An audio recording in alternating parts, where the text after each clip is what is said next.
et à la maternité. La parole est à Madame Dominique Orliac, rapporteure de la commission des affaires sociales.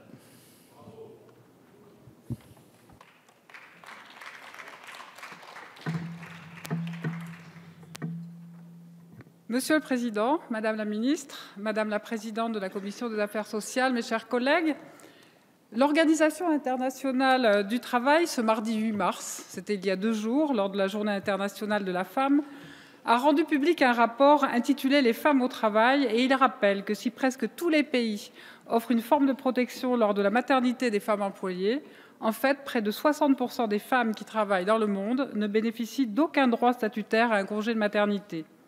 Et seuls 28% des femmes qui travaillent reçoivent des prestations financières, qu'elles soient contributives ou non, lors de la naissance d'un enfant.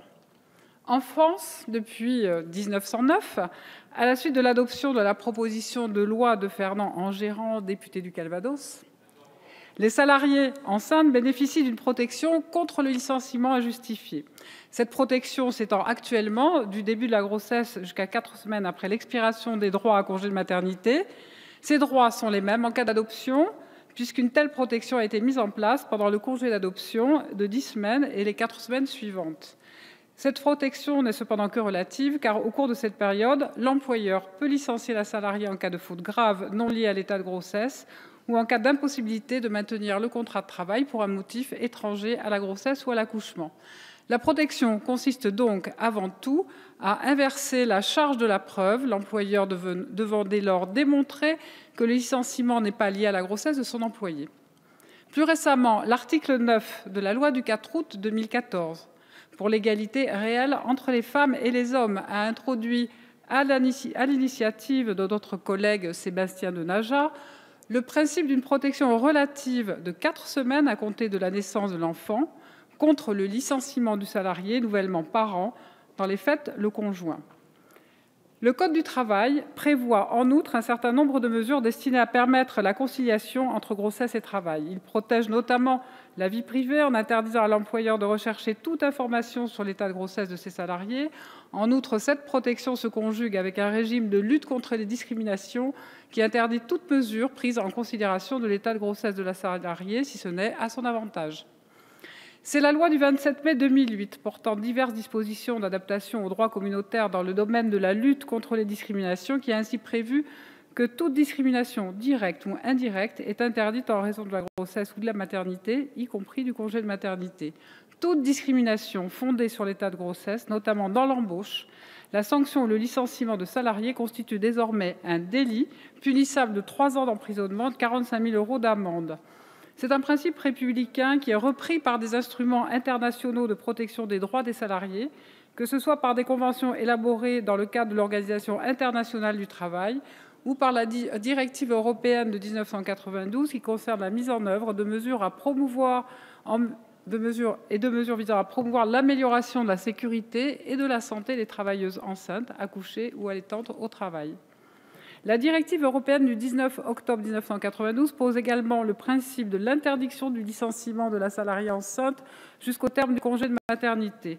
La Cour de justice des communautés européennes a interprété ces décisions en jugeant que cette protection interdisait également à l'employeur de prendre des mesures préparatoires à une décision de licenciement pendant la période de protection du congé de maternité, même si celle-ci devait être notifiée ultérieurement. Cette solution a été adoptée par le juge français et je propose donc de la codifier dans notre droit.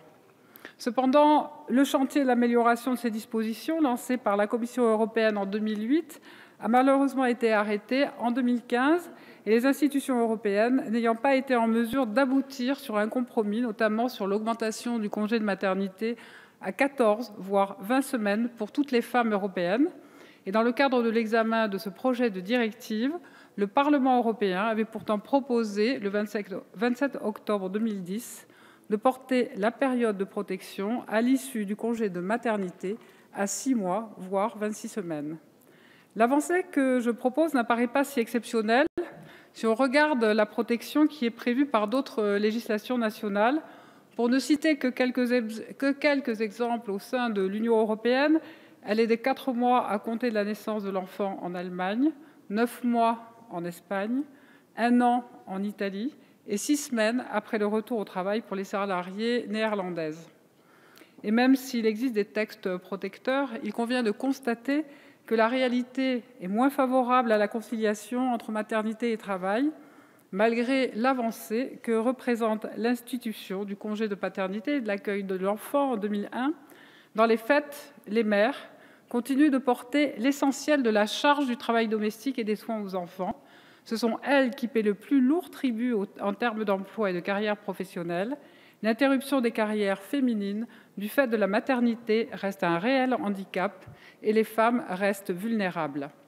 En effet, selon un projet de recherche mené à l'échelon national, mandaté par le gouvernement français en 1998 et cité en 2012 par l'OIT, 4% des femmes enceintes en France perdent leur emploi en raison de leur grossesse chaque année. Afin d'éviter cela, une enquête publiée mardi dernier a montré que la moitié des femmes cadres continuent de s'occuper de leur dossier professionnel pendant leur congé de maternité. L'Institut CSA pour la HALD, en février 2009, a établi que 28% des femmes ayant été enceintes pendant leur vie active ont eu le sentiment d'être victimes de discrimination sur leur lieu de travail en raison de leur grossesse, 16% pour l'obtention d'un poste à responsabilité, 13% dans le travail au quotidien, 13% pour obtenir une augmentation, 10% pour accéder à une formation, 6% au moment d'un licenciement ou d'une embauche. Le retour de congé de maternité apparaît également comme un moment de déclassement professionnel potentiel. L'affectation à des dossiers de moindre importance concerne 12% des femmes ayant été enceintes au cours de la vie active, tout comme l'imposition d'un changement de poste.